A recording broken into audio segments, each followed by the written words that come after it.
कि अब Islamabad high court जज साहब को क्या करना चाहिए, चूंकि कई बार उनको ये बताया गया, उनको ख़त लिखा गया, मगर ये मामलात आगे बढ़ते चले गए और इस हद तक पहुंच गए कि 6 जजेस को मजबूरन ये ख़त जो है मीडिया को भी देना पड़ा और जो है चीफ जस्टिस साहब को भी लिखना पड़ा और सुप्रीम जुडिशल काउंसिल को लिखना पड़ा। देखिए, 2 एस्पेक्ट है ना। अभी तो एक तो साकी साहब ने जैसे बात की है, तो मैं उसको आगे बढ़ाते हुए ये कहूँगा, और ये रियासत साहब ने जिस तरह कह रहे थे, बार बार जोर दे रहे थे कि आप जुडिशल कमीशन बनाया जाए, क्योंकि 6 आदमियों के 6 जज साहबान ने कहा। देखिए, अगर ये जुडिशल कन्वेंशन आ जाएगा ना, ये तो 6 ने तो जुर्रत दिखा दी और ये लेटर लिख दिया जी। जिस वक्त आप कन्वेंशन आ जाएगा, इनका जुडिशल कन्वेंशन सुपीरियर जुडिशरी का बन जाएगा और ऑर्गेनाइज होगा, तो आई एम श्योर कि ये एलिगेशन जो आएंगे 600 बन जाएंगे, 6 से 60 और 60 से 600 होंगे।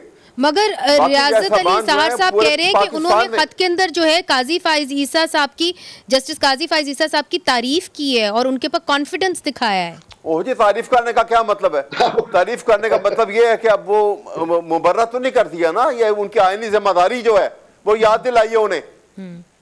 देखिए, ये इस्लामाबाद हाई कोर्ट के चीफ जस्टिस की भी आईनी जिम्मेदारी थी जो वो पूरी नहीं कर सके हैं। अगर मॉरल करेज हो तब उनको तो इस्तीफा दे देना चाहिए इस हालत के बाद, लेकिन है नहीं। ये वो करेज यहाँ किसी में नहीं है।